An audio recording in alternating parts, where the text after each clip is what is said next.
Mr. Chair, we have a quorum present this morning, and we're ready when you are. I am ready to go. Thank you for joining us, everyone. Do we have to go through roll call? Then let's do the roll call. Good morning, everybody. We'll start this meeting with a roll call. Commissioner Hundal, Here. Commissioner Salcido, Commissioner Heitman, Here. Commissioner Williams, Commissioner Nielsen, Commissioner Cerrone, Commissioner Nelson, Commissioner Grimacy, Commissioner Paredes Ulloa. Not here. Commissioner Gerber. Here. And our Chair Ortiz. Here. All right, we have a quorum present this morning, Mr. Chair. Great, thank you. We're going to move on to item A3, reconsider the circumstances of the COVID-19 state of emergency. Yes, thank you. Today, we are reconsidering the circumstances of the COVID-19 state of emergency. We need to consider whether the state of local officials continue to impose or recommend measures to promote social distancing. At this time, we'll take public comment, and I do not have any public comment down here in Santa Barbara. Do we have any in Santa Maria? No, none. Thank you. We also need to make a finding that the First Five Commission has reconsidered the circumstances of the state of emergency and that the state and local officials continue to impose or recommend measures to promote social distancing. At this time, we will need a motion to direct staff to notice and hold November 14th, 2022, special commission meeting as a remote hearing consistent with Government Code 54953E3. And Commissioners, I can verify that the California state of emergency remains in effect. One of 10 states that still have it. The California one does not have an end date. And the public health officer recently amended or reissued a recommendation for social distancing. So both those requirements are in existence. Thank you, Maria. Do we have a motion? So moved. Handel. Thank you.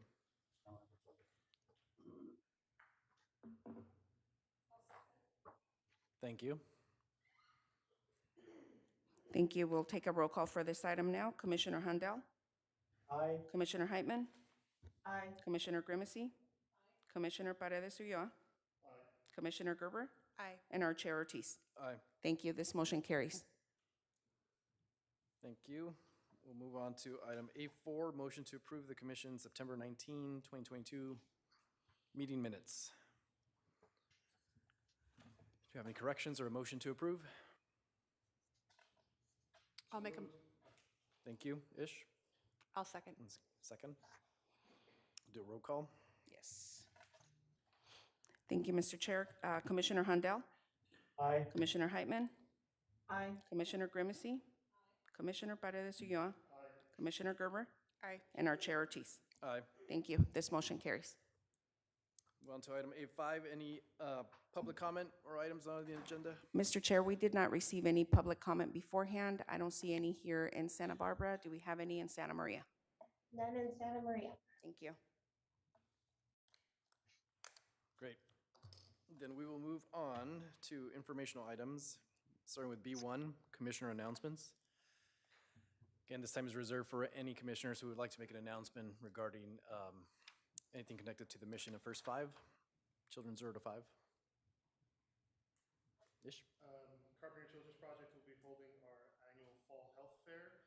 This year, we're doing something a little bit different. We're actually going to have a community baby shower, so we're going to have resources connected for those expecting parents and new parents, along with about 25 partners who will be coming to connect the city of Carpinteria with health services of different kinds, whether it's mental health or physical. It'll be from 3 to 6 on Friday. Excellent, thank you. And we have two listed agenda items here.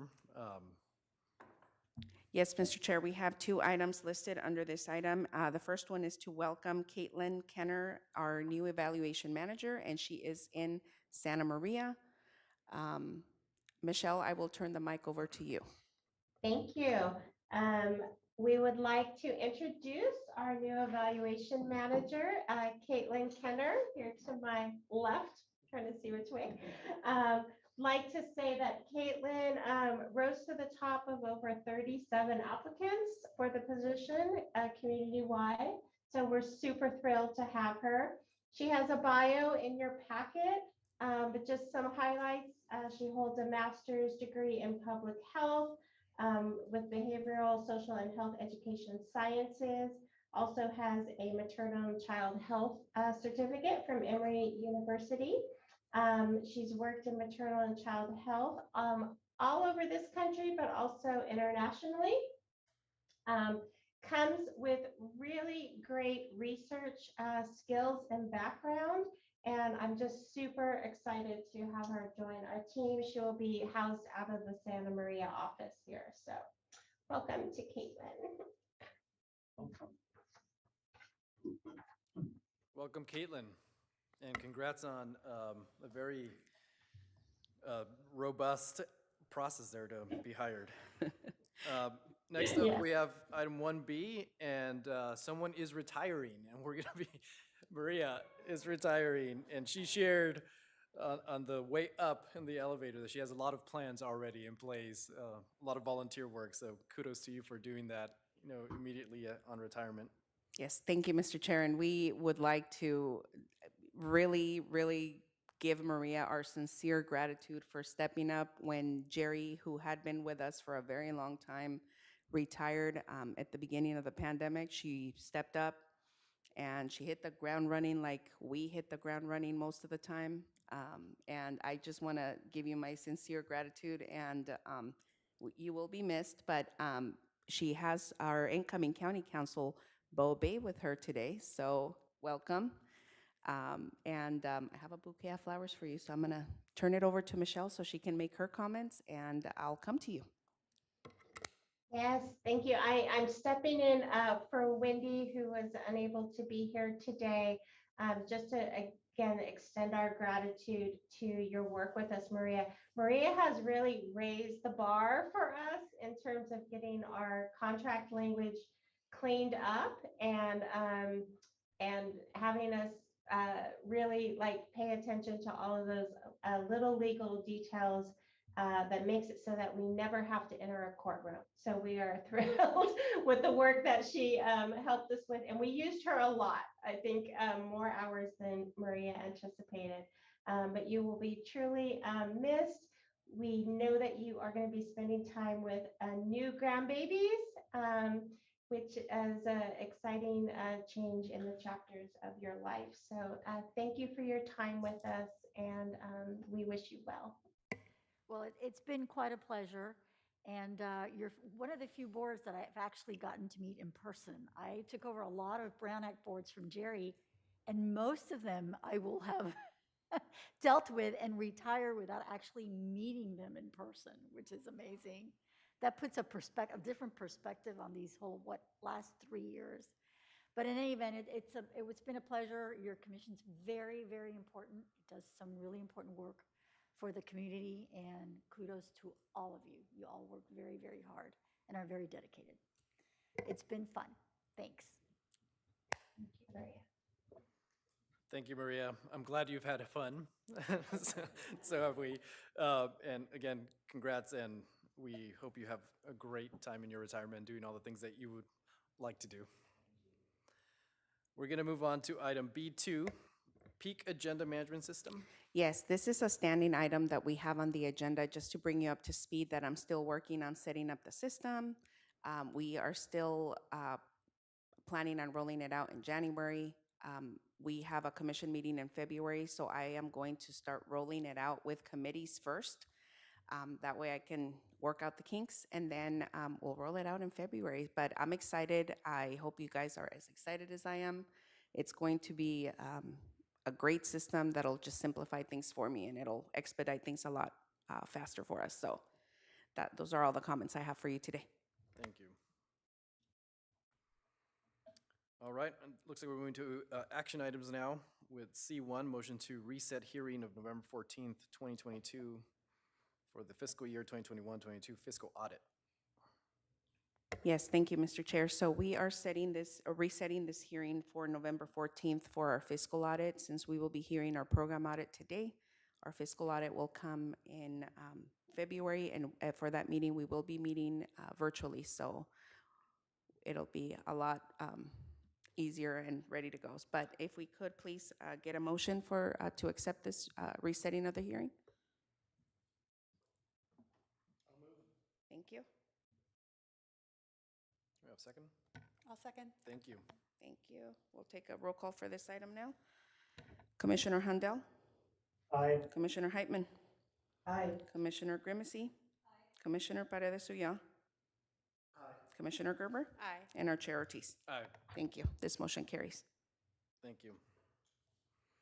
And now we move on to the public hearing of the fiscal year 2021-2022 annual program audit for the first 5 Santa Barbara County Children's Commission. Great. That is me. So I'm going to have Sarah go ahead and put the PowerPoint presentation up and make sure that we can see it in both places. Great. Thank you, Sarah. All right. So in your packet, you have the draft report, which I will be submitting after the meeting today, pending any changes or clarifications that need to be made. Before we jump into the report format, I'd like to just provide some additional context. Each year, First 5 California provides operational definitions to code all program expenditures, and these definitions are typically amended in April before our finalization and closing the books in the summer. Our evaluation and data system partner, UCSB, supports us in gathering, aggregating, analyzing, and distilling our data to meet the reporting guidelines set by First 5 California. This is done through this annual report submitted to the state, and also through our locally published data briefs, which are still being completed at this time. To complete the annual report internally, we map our funding and expenditures by each result area and subservice categories, which include demographic data such as numbers served, ethnicity, and primary language spoken in the home. And then that populates our figures into the AR1 and AR2. Next slide. Great. All right, the First 5 California report is divided into 3 sections, AR1, AR2, and AR3. Annual Report 1, or AR1 for short, includes the Santa Barbara County Revenue and Expenditure Summary for July 1st, 2021 through June 30th, 2022. This portion of the report must align with the annual fiscal audit, which is, as you know, unfortunately delayed this year due to new GASB guidelines, which is why we have this special meeting held for November 14th. Suzanne, our fiscal analyst, is in Europe for the next 3 weeks. So I'm not going to go into super detail around that, as she will go over it again at the November 14th meeting. That AR1 must align with the audit. And so we've been back and forth with Brown Armstrong on making sure everything's aligned, since the review of the audit is going to occur after we actually submit this report, which is due on August 31st. AR1 reports on numbers served and expenditures within our 4 required result areas, which include improved family functioning, improved child development, improved child health, and improved systems of care. AR2 is our Santa Barbara County demographic worksheet, which outlines the unduplicated population served, primary languages spoken in the home, race, ethnicity, and assessment for unique individuals. The numbers listed in unknown are for those that we were unable to determine the ethnicity and language for. So we are only able to report certain numbers when we have the language and ethnicity information. AR3 is our county evaluation summary and only lists highlights of our work over the last year. Highlights were chosen based on the highest impact of population served So those are at our own discretion.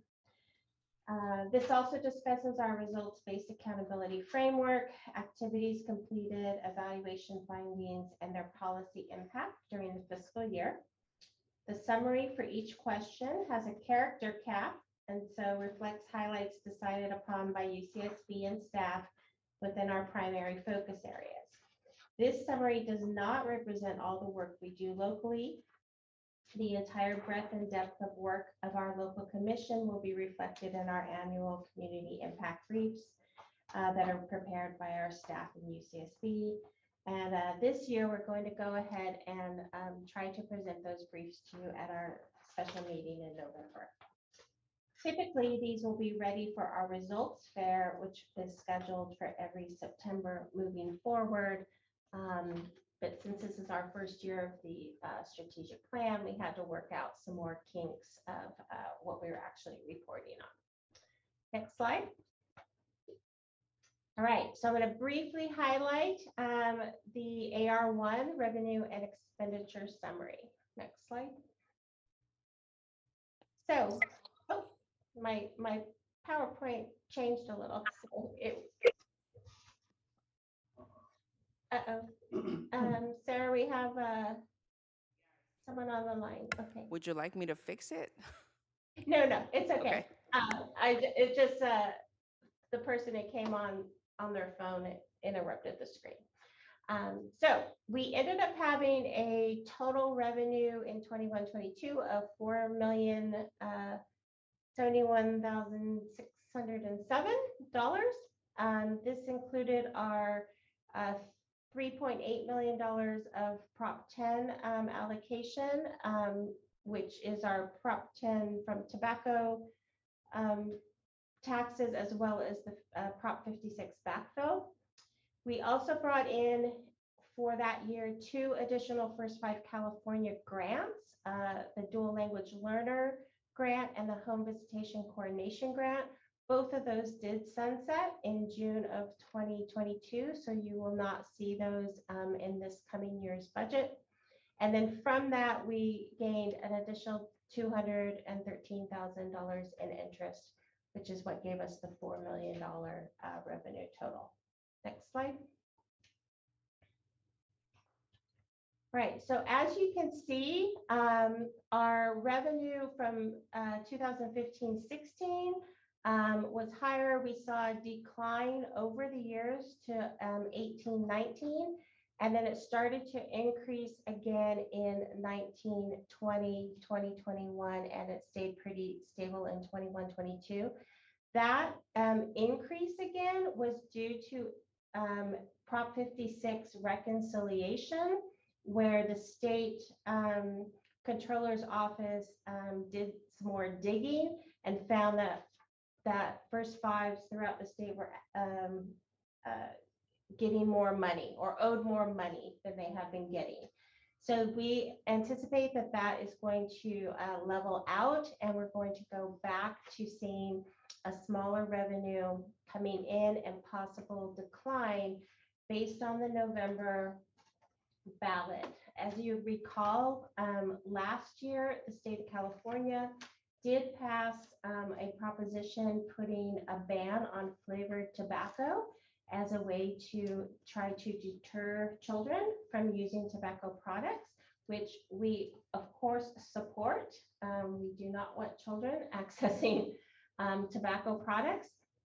There was then a lawsuit that was filed, and a stay was put on that ban.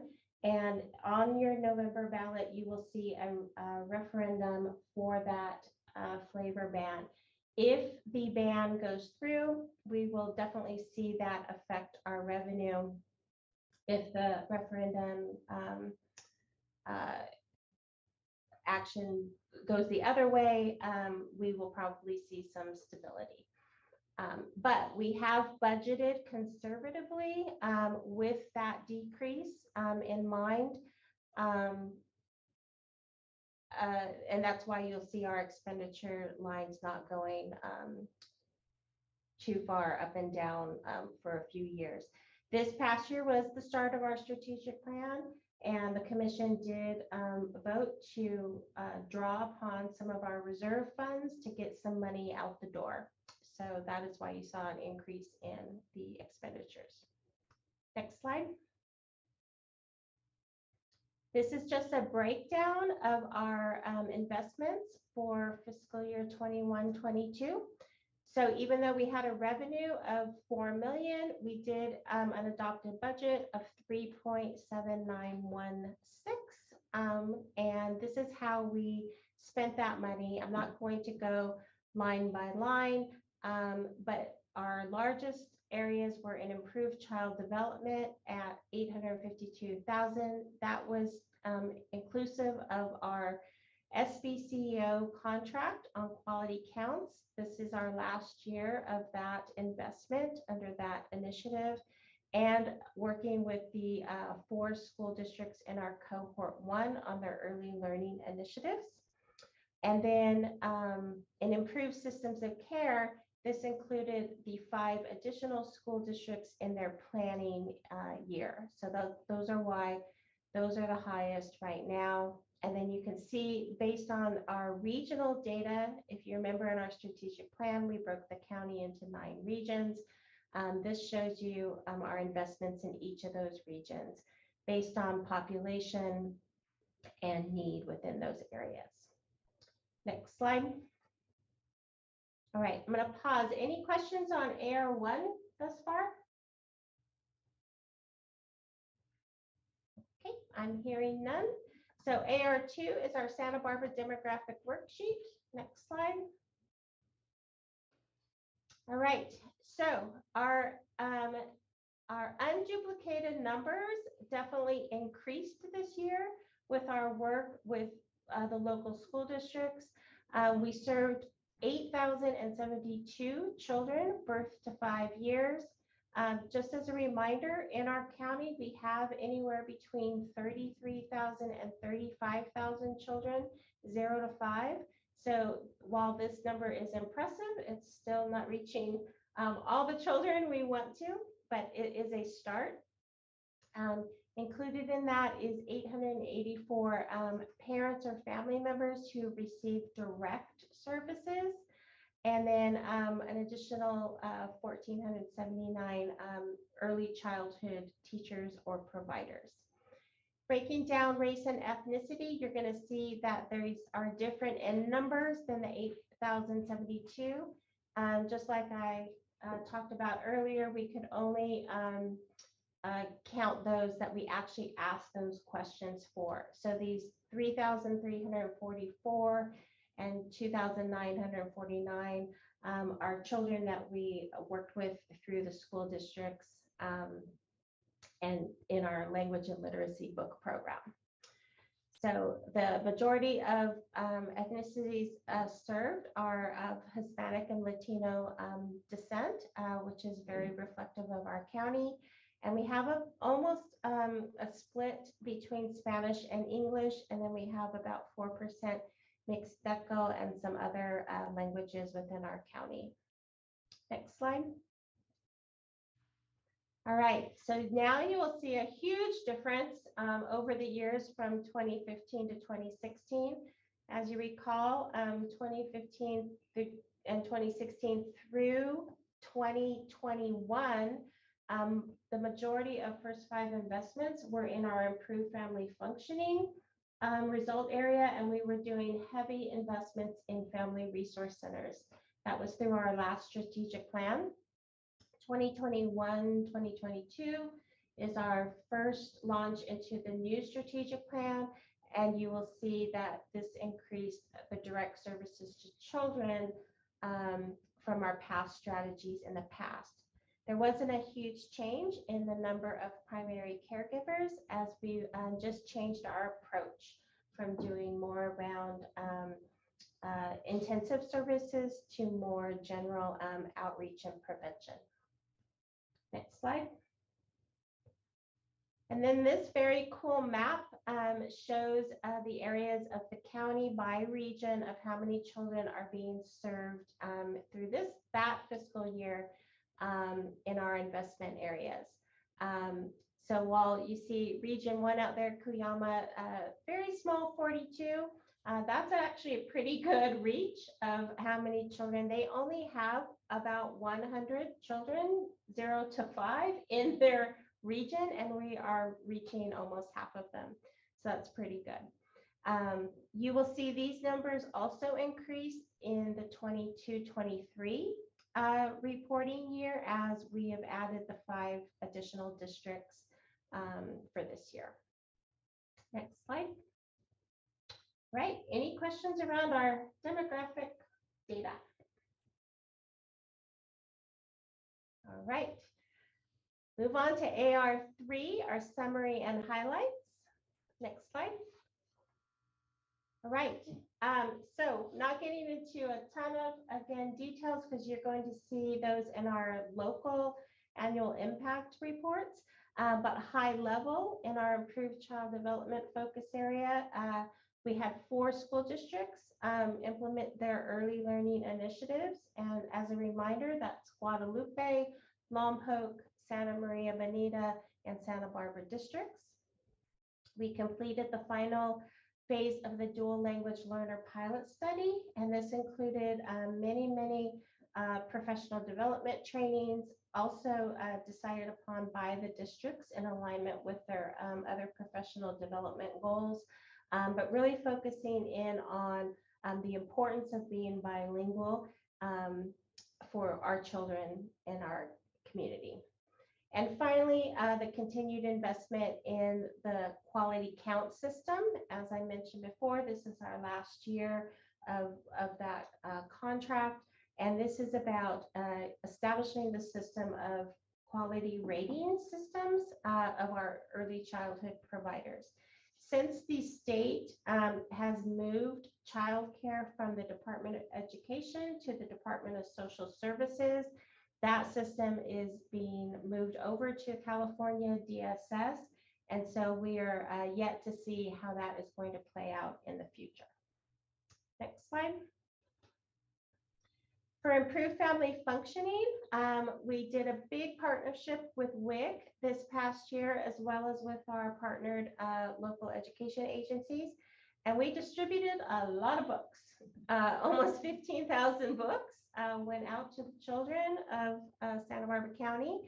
And that is going to be a continued effort. We are looking at developing an early literacy and language development initiative for the 23-24 fiscal year. So stay tuned on that. We continue to fund the Cuyama Valley Family Resource Center in partnership with the Department of Social Services, just because that is such a unique and rural community that we want to make sure that they have the best possible chances to succeed. And then this year, we had our local school districts distribute the Parent Assessment of Protective Factors Survey to all parents of entering kindergarten students. And baseline results showed that while parents do feel confident at 82% that they understand the connection with their children, less than 70%, and then again, 65% still need some connection with social supports as well as concrete supports in times of need. This may have to do still with COVID residual effects. So we will be tracking that over time to see where we can assist there. Next slide. Improved child health, there's not a lot of numbers or investment in this area because currently the Help Me Grow initiative is under the Improved Systems of Care. But this year they will be launching pilots and we're going to be seeing some actual direct service numbers in improved child health in the 22-23 reporting year. But we did provide an express grant to the Santa Barbara County Breastfeeding Coalition, and they worked to develop some breastfeeding materials that went to local pharmacies and 41 doctors in the county to help promote that, which was really timely due to the formula shortage. Next slide. And then finally, our improved systems of care. As you recall, in our new strategic plan, we went from investing in direct services to more system level support. So I mentioned Help Me Grow, that is being launched. We continue to support the network of family resource centers at $200,000 a year to train their advocates and work collaboratively around family strengthening principles.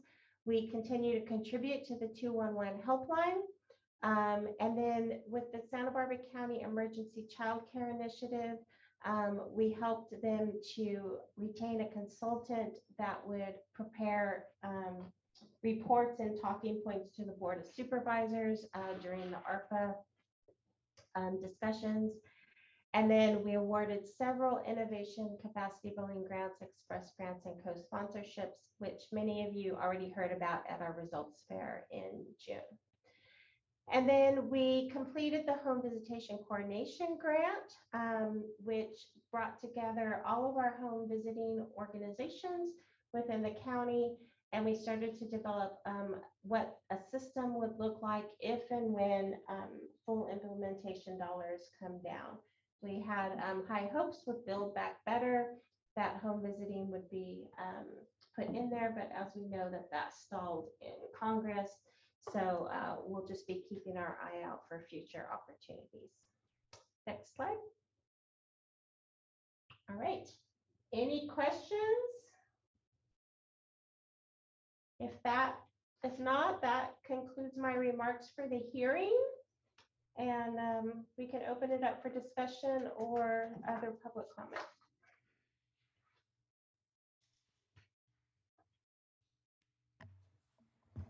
Are there any questions for Michelle?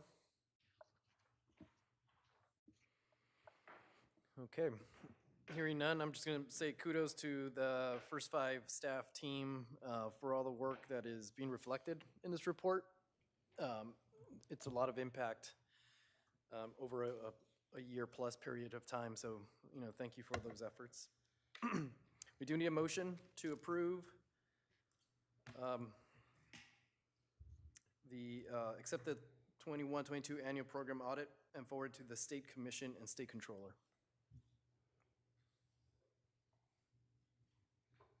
So moved. Handel. Thank you. I'll second. Thank you. Do a roll call. Yes, thank you. Commissioner Handel? Aye. Commissioner Heitman? Aye. Commissioner Grimisi? Commissioner Paredes Ulloa? Commissioner Gerber? Aye. And our Chair Ortiz. Aye. Thank you. This motion carries. Thank you. Moving on to item C3, Contract Support Committee update with Commissioner Ulloa. I'll make it quick. We met again to reconsider the circumstances of state of emergency. The committee decided to continue to meet remotely. And so with that, we decided we'll be meeting monthly, every 28 days going forward. Scheduled till the end of the calendar year. And we will be. Could we have you turn on your mic? Oh, Sorry. Thank you. Like I said, we reconsider the circumstances of state of emergency. We will continue to meet remotely, and we also have the calendar, the next two meetings calendared for November, December, and actually October. I think our last meeting was actually the last meeting for a bunch of our committee members. It's been an honor to work with them, but I am also very excited to be working with our new committee members. Contract support is the party committee at First Five, as you all find out. Thank you.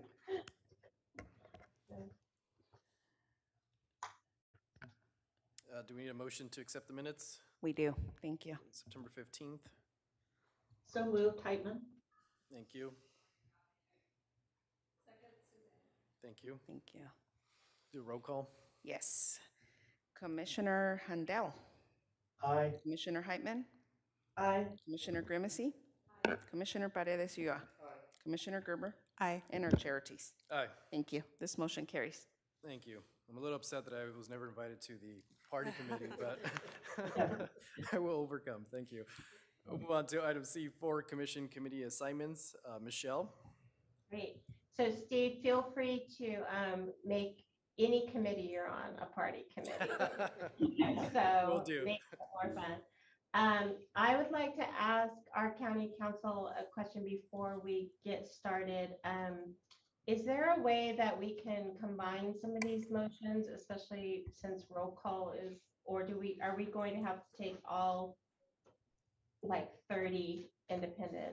No, you can combine them. Those Great. members that you're going to be appointing to the communication committee, just read their name and say, Okay. motion to appoint or so forth and so on. And you can read all of the, let me put my glasses back on, all 7, 8, 9 folks and, Okay, Vote we'll on do it. it by committee then. yeah, Okay. do it by committee. Thanks. All right, thank you.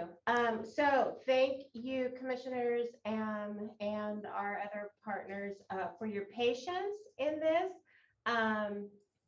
As Ish stated, that we've had some of these committees have standing members for years and years and years. And so by doing so, though, we've kind of not allowed other advisory committee members or other public experts to come to the table to help us move our agenda forward. So we are very grateful that you were all flexible, and we have done some creative arranging to make it so that we have the quorum set for each committee with the number of commissioners that are needed. And then advisory committee members have now been placed on a committee. Some who have never served before, and now this is new to them, and others who are now moving from committees to other committees. So we're super excited to see the new ideas and fresh eyes from all of our new committee members. So with that, Sarah has put together the nominated committee members for each one. And so I guess what we'll do is just take each one by one. So for communications, we have Commissioner Grimacy as the chair, with Commissioner Gerber as a committee member. We have Community Advisory Committee member Ann McCarty, Community Advisory Committee member Michelle Martin, Community Advisory Committee member Barb Finch, community member Valerie Cantella, and community member Liz Smith as the slated committee members. So I think we need a motion and a second for that. Motion to approve the list of communications committee members. So moved. Second, Handel. Thank you. We'll take a roll call for this item now. Commissioner Handel? Aye. Commissioner Heitman? Aye. Commissioner Grimacy? Commissioner Paredes Ulloa? Commissioner Gerber? Aye. And our Chair Ortiz? Okay, thank you. This motion carries. If it's okay, Mr. Chair, I can take the rest of the committees. So for the Policy and Engagement Committee, there is going to be one slight edit for the first motion, and that's motion to appoint Commissioner Steve Ortiz to serve as Chair of the Policy and Engagement Committee. We will also be appointing Commissioner Doss Williams, Commissioner Daniel Nielsen, Advisory Committee member Anna Kokotovic, Advisory Committee member Christian Patterson, Advisory Committee member Renata Valladares, and Community Advisory Committee member Elizabeth Hahn. May I please get a motion for this item? So moved, Handel. Thank you. Can we get a second, please? Second, Gerber. Thank you. We'll take a roll call for this item now. Commissioner Handel? Aye. Thank you. Commissioner Heitman? Aye. Thank you. Commissioner Grimacy? Commissioner Paredes Ulloa? Commissioner Gerber? Aye. And our Chair Ortiz? Thank you. This motion carries. The next committee that we have is our Contract Support Committee, and we have our Commissioner Ismael Paredes Ulloa to serve as our chair, Commissioner Emilio Handal to serve as an alternate commissioner, Advisory Committee member Michelle Graham, Advisory Committee Member Tondra Pitchford, and Advisory Committee Member Susan Rasmussen on this committee. Can we get a motion for this item, please? I'll make the motion, Heitman. Heitman, thank you. Thank you. All right, so we'll take I a would- roll. Yes, Michelle? I would just like to, just for information purposes, when the new Director of Public Health is chosen and comes on our commission, we will be asking that person to serve on contract support. Thank you, Michelle. We'll go ahead and take a roll call item, a roll call for this item now. Commissioner Handel? Aye. Commissioner Heitman? Aye. Commissioner Grimacy? Commissioner Paredes Ulloa? Commissioner Gerber? Aye. And our chair Ortiz. Thank you. This motion carries. Our next committee is the Evaluation Committee. We have Commissioner Tanya Heitman to serve as our chair, Commissioner Emilio Handal to serve as a regular member, Commissioner Ismael Paredes Ulloa to serve as our alternate commissioner, Advisory Committee Member Terry Allison, Advisory Committee Member Kelly Berrigan, Advisory Committee Member Thesa Roki, and Advisory Committee Member Adriana Lopez. Can we get a motion to approve these members, please? I'll move. Gerber. Thank you. Thank you. Okay, we'll take a roll call for this item now. Commissioner Handel? Aye. Thank you. Commissioner Heitman? Aye. Thank you. Commissioner Gerber, Grimacy? Commissioner Paredes Ulloa? Commissioner Gerber? Aye. And our chair Ortiz. All right, thank you. This motion carries. Our next committee is the Fiscal Committee. For this committee, we are appointing Commissioner Susan Salcido to serve as the chair, Commissioner Bill Cerrone, Commissioner Steve Ortiz, Community Advisory Committee Member Frank Mejia, Community Advisory Committee Member Nanette Brown, Community Advisory Committee Member Susan Walsh on this committee. May I get a Sarah? motion? Sarah, Yes. before the motion, we have Steve as an alternate. Oh, yes, yes, our Commissioner Steve Ortiz as an alternate. Thank you. Thank you, Michelle. Trying to save your calendars. Can we get a motion for this item, please? Thank you. I'll second. Was that you, Commissioner Gerber? Yes, Gerber. Thank you. All right, so let's take a roll call for this item now. Commissioner Handel? Aye. Commissioner Heitman? Aye. Commissioner Grimacy? Commissioner Paredes Ulloa? Commissioner Gerber? Aye. And our chair Ortiz. Aye. Thank you. This motion carries. And we are not taking any action on the executive committee because as you may all recall, that is the executive director, the chair, and the vice chair. That's the composition of that committee. So the last committee is the Community Advisory Committee. Historically, we have one commissioner that serves as a commission liaison, and our commissioner, Joanna Gerber, graciously agreed to serve as a commission liaison as well as the chair of this committee. May I please get a motion to appoint her, please? Thank you. I'll second Handel. Thank you. Last roll call of this meeting. Commissioner Handel?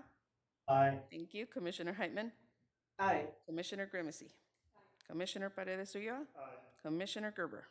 Aye. Thank you. And our chair Ortiz. Aye. Thank you. This motion carries.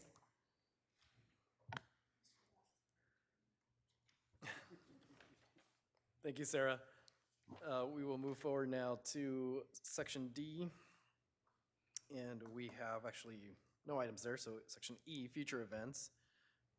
Commissioner Ulloa, I believe you already shared that, but if you would like to repeat it as a close. Yeah, just want to invite everyone to the Carpenter Children's Project in Carpinteria, of course, this Friday from 3 to 6, where we'll be having approximately 25 different community organizations coming in to connect the citizenry, the folks living in Carpinteria with much needed services. We'll also have, and I neglected to mention this earlier, we will have raffle prizes. It is free to attend, and we'll also have DJ, and we'll have food for our attendees. hope to see you there. Great, thank you. Are there any other events that our commissioners would like to share? I can't see the group in Santa Maria, so, We're good. okay, thank you. All right, then we will adjourn to our next meeting on November 14 via Zoom. Thank you all for your time. Thank you. Thank you.